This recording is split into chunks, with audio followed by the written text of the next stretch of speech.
Media Cina ungkap kelemahan timnas Indonesia, Miss Hilgers tegaskan begini. Cerdik, solusi skuad Garuda hadapi perjalanan panjang lawan Bahrain dan Cina. Pemain keturunan tolak STY Justin Hubner sindir media Belanda. Push like di bawah, lanjut simak informasi selengkapnya sebagai berikut.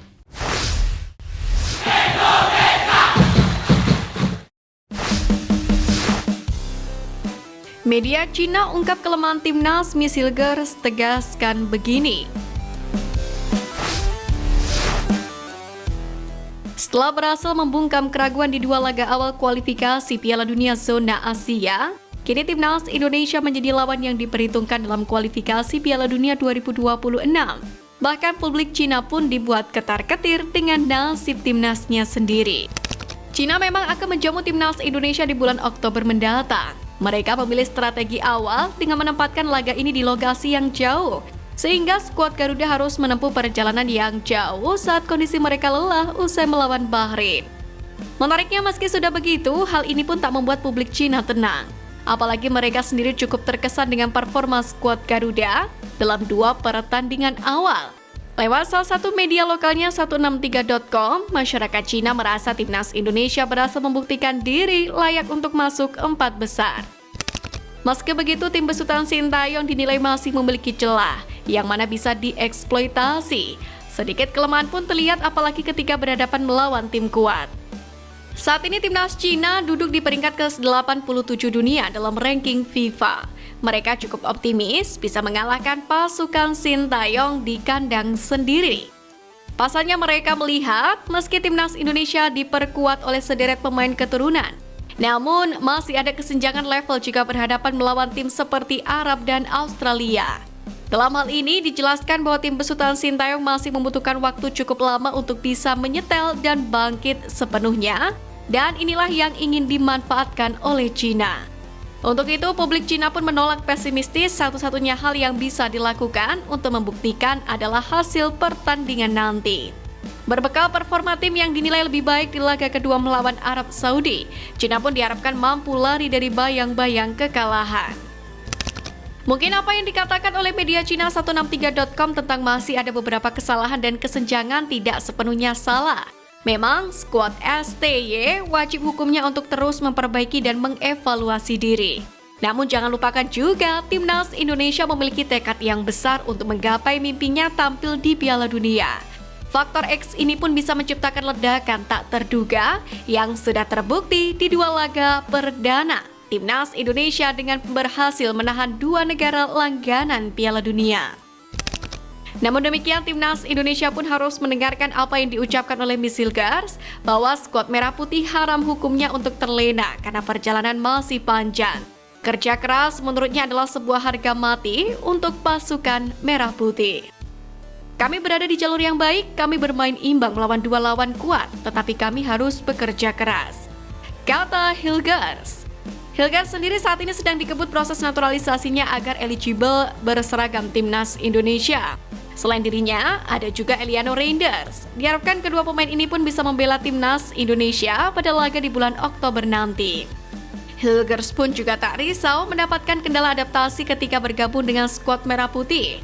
Pasalnya di timnas Indonesia telah dihuni oleh banyak pemain keturunan dari Belanda, seperti Tom Haye, Kelvin Verdonk, Sandy Walsh, Martin Pas, Ivar Jenner, yang tentunya akan membuat adaptasinya berjalan lancar.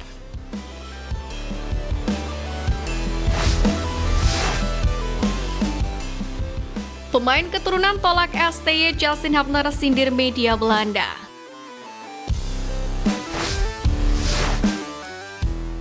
Langkah PSSI memperdalam kekuatan timnas Indonesia terus mendapatkan sorotan, baik atas keberhasilannya maupun penolakannya. Ya, meski timnas Indonesia menawarkan pesona progresi yang luar biasa, namun kenyataannya tak semua pemain dengan terbuka mau membela merah putih. Meski sang pemain juga telah diminati oleh pelatih STY. Menariknya, nasib unik pun dialami oleh deretan pemain yang menolak membela skuad Garuda. Salah satunya dialami oleh Jason Seal, pemain yang dikabarkan pernah menjadi incaran Sintayong, tapi ia menolaknya. Kini pun ia diwartakan sedang mengalami nasib buruk. Diketahui saat ini bek berusia 21 tahun itu tengah berkarir di Liga Inggris bersama Sunderland. Ia diboyong oleh The Black Cats dari PSV Eindhoven pada musim 2023-2024. Di musim perdananya bersama Sunderland, Silk memang sempat menjadi pilihan. Tercatat ia tampil dalam 17 pertandingan dengan 1 assist.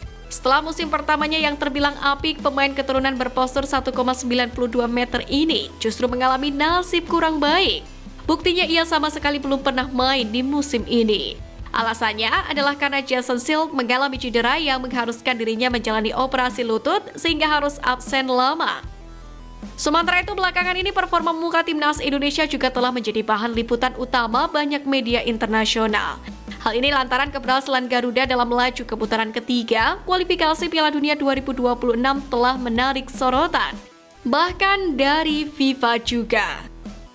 Organisasi sepak bola dunia ini pun kini sering memberikan sorotan khusus pada perjuangan tim nasional Asuhan Sintayong. Justin Hubner yang dikenal sebagai salah satu pilar penting di skuad nasional pun menganggap perhatian global ini merupakan kesempatan untuk meningkatkan jumlah pengikut dan mendapatkan lebih banyak likes di media sosial. Semua orang memposting tentang Indonesia, sekarang mereka sangat menginginkan followers dan likes. Katanya sambil menunjukkan foto akun Instagram media Belanda yang sering mengabarkan tentang pemain-pemain keturunan Indonesia. Pada akhirnya fenomena ini tidak hanya meningkatkan kekuatan tim di kancah internasional, tetapi juga membawa sorotan media ke prestasi yang diraih. Peningkatan ini menurut Hubner pun mungkin telah memicu minat media internasional untuk lebih sering meliput skuad Garuda.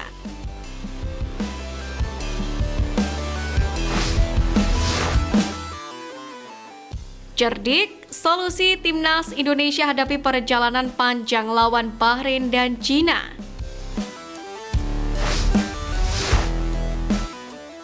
Pada bulan Oktober 2024, timnas Indonesia akan melakoni 2 pertandingan beruntun di luar kandang melawan Bahrain dan Cina. Matchday putaran ketiga kualifikasi Piala Dunia 2026 ini pun dianggap cukup berat bagi anak asuh Sintayong. Kendati begitu, timnas Merah Putih menargetkan dapat meraup poin maksimal di 2 partai ini guna mendongkrak posisi di klasemen grup C saat ini. Namun dipastikan timnas Indonesia akan menghadapi 2 kendala besar, yakni faktor jarak tempuh yang panjang yang membuat pemain berpotensi kelelahan. Demikian juga tantangan alam berupa perbedaan suhu kontras di Bahrain dan juga Cina. Untuk diketahui saat timnas Indonesia menantang Bahrain pada 10 Oktober di Rifa, suhu cukup menyengat. Sementara pertandingan melawan Cina yang digelar 15 Oktober di Qingdao, suhu sekitar cukup dingin. Apalagi mayoritas punggawa naturalisasi timnas Indonesia berasal dari Eropa butuh aklimatisasi. Keuntungannya, kompetisi di benua biru sudah mulai berjalan, sehingga secara fisik mereka sangat siap. Namun demikian, Sintayong pun harus cermat menyiapkan timnas Indonesia untuk mengatasi kendala di atas. Sebenarnya ada kiat bagus yang bisa dilakukan agar pemain tak kecapean. Solusinya adalah semua pemain tak perlu berkumpul dan berangkat ke medan laga dari Jakarta. Timnas Indonesia bisa melakukan pemusatan latihan di Turki atau Qatar yang jaraknya tidak terlalu jauh dari Bahrain. Bagi pemain diaspora, cukup dekat menempuh perjalanan dari Eropa ke Turki atau ke Qatar dibandingkan ke Jakarta. Apalagi sebelumnya Sintayong juga sering menggelar TC Timnas Indonesia di Turki. Sedangkan Qatar yang baru saja jadi tuan rumah Piala Dunia 2022 dan Piala Asia 2023 dipastikan memiliki fasilitas terbaik.